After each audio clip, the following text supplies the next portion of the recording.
अस्सलाम वालेकुम। मैं हूं इशफाक शाह। जैसा कि आपको पता है कि वर्ल्ड टेस्ट चैम्पियनशिप का जो 2 साला जो कि चल रहा है एक सर्कल, उसमें साउथ अफ्रीका और ऑस्ट्रेलिया फाइनल में पहुंच चुके हैं और उसका पहला दिन खेला जा चुका है। तो एक चीज़ जिसमें नोटिस करने वाली है वो ये है कि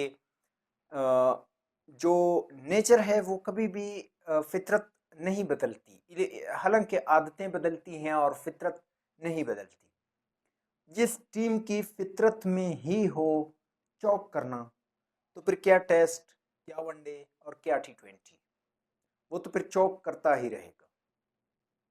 क्योंकि साउथ अफ्रीका एक ऐसा टीम रहा है थ्रू आउट द हिस्ट्री कि सीरीज के दौरान वो किसी भी टीम को पछाड़ के रख सकता है, हरा सकता है आराम से।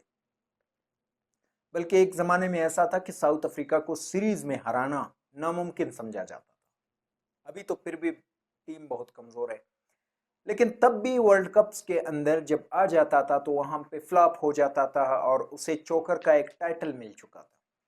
और वो चोकर का टाइटल उन्होंने अभी तक संभाल के रखा है।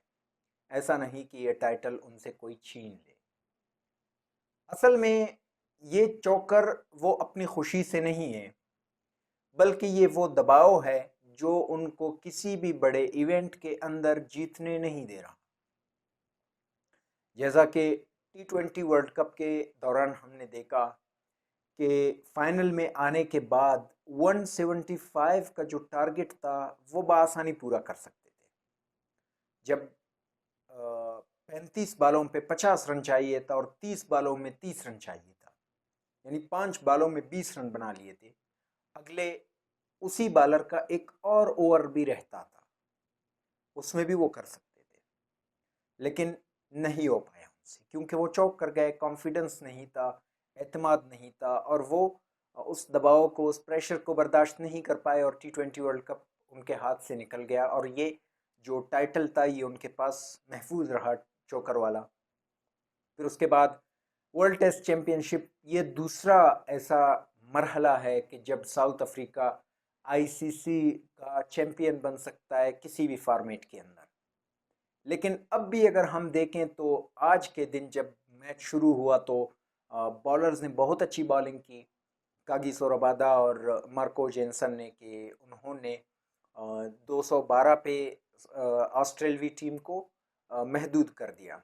अब 212 इतनी बड़ी स्कोर नहीं है, मतलब अगर देखा जाए तो ठीक है, हैंडसम स्कोर है, लेकिन फिर भी इतना नहीं है कि कोई टेस्ट चैंपियनशिप के फाइनल में इसको कोई महफूज समझ ले। अगर दूसरी टीम की तैयारी इतनी तैयारी के साथ आ रहा है तो उसको 212 की बजाय कोई 424 रन बनाना चाहिए। लेकिन फिर भी जब साउथ अफ्रीका की बारी आ जाती है तो उनका जो सबसे मेन बैट्समैन है, की प्लेयर जिसे कहा जाता है, एडन मार्करम, पहले ओवर के छठे बॉल पे आउट हो जाते हैं, जीरो पे, कोई रन नहीं बना पाते हैं।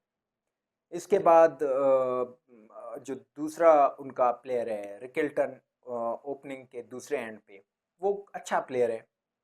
उसने पाकिस्तान के खिलाफ भी डबल सेंचुरी मारा था, लेकिन यहाँ पे भी वो कुछ रन बनाने के बाद आउट हो जाते हैं। यही जो है काइल वेरिन और ट्रिस्टान स्टब्स, इनका भी यही कुछ चलता है कि वो भी आ जाते हैं और कुछ बॉल रुक के फिर वो आउट हो जाते हैं। मतलब वही प्रेशर नहीं बर्दाश्त कर पाते। अगर कोई कहे कि पहले ही बॉलर उनको आउट करते हैं तो वो 30-30, 40-40 बॉल खेल रहे हैं, लेकिन इसके बावजूद 2 या 4 रन के अंदर ही महदूद हो जाते हैं। तो ये असल में उनका वही प्रेशर है जो इनको खेलने नहीं दे रहा।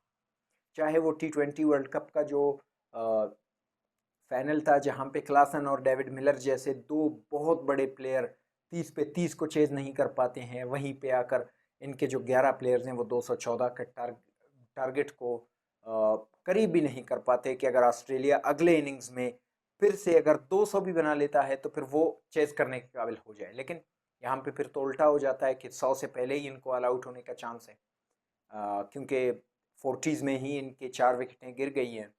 तो अगर 100 पे बमुश्किल पहुंच भी जाएं तो 112 रन ऑलरेडी वो ऑस्ट्रेलिया वाले सरप्लस में है। तो ऑस्ट्रेलिया अगर 200 रन भी बना लेता है तो 300 से ऊपर तो फिर तो वो करीब करीब नामुमकिन हो जाता है साउथ अफ्रीका के लिए। हाँ, अगर कोई ऐसा प्लेयर है जो कि चौथे इनिंग्स में बहुत ही एक यानी इनिंग्स के लेके जो याद करने वाली हो, तब जाकर साउथ अफ्रीका जीत भी सकता है। क्रिकेट है, कुछ भी कहा जा सकता है।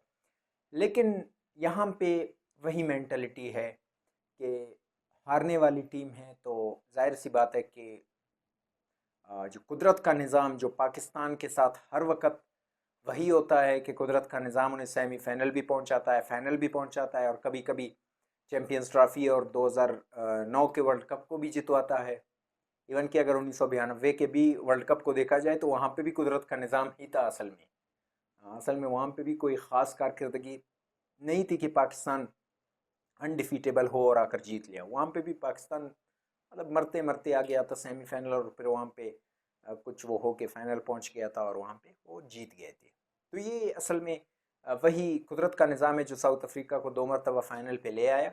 लेकिन साउथ अफ्रीका इससे कोई फ़ायदा नहीं उठा पाया, उनकी प्लानिंग ही इस तरह से नहीं थी। और जाहिर सी बात है कि जिस टीम को जैक कैलिस जैसा बंदा टाइटल न दिलवा सके, जिस टीम को एबी डिविलियर्स जैसा मल्टी टैलेंटेड बंदा जो कि टेस्ट को टेस्ट जैसा, ओडीआई को ओडीआई जैसा और टी20 को टी20 जैसा खेलता हो, वो अगर कोई टाइटल ना दिलवा सके, मार्क बाउचर जैसा बेहतरीन विकेट कीपर उस टीम में मौजूद हो, डेल स्टेन और जो एलन डोनाल्ड जैसे बड़े बड़े बॉलर्स उस टीम में मौजूद हों, उसको टाइटल ना दिलवा सकें, तो जाहिर सी बात है फिर तो टिम्बा बवूमा और काइल वेरिन और रेयान रिकल्टन और ये सारे कागिसो रबाडा ये तो ऐसे भी नहीं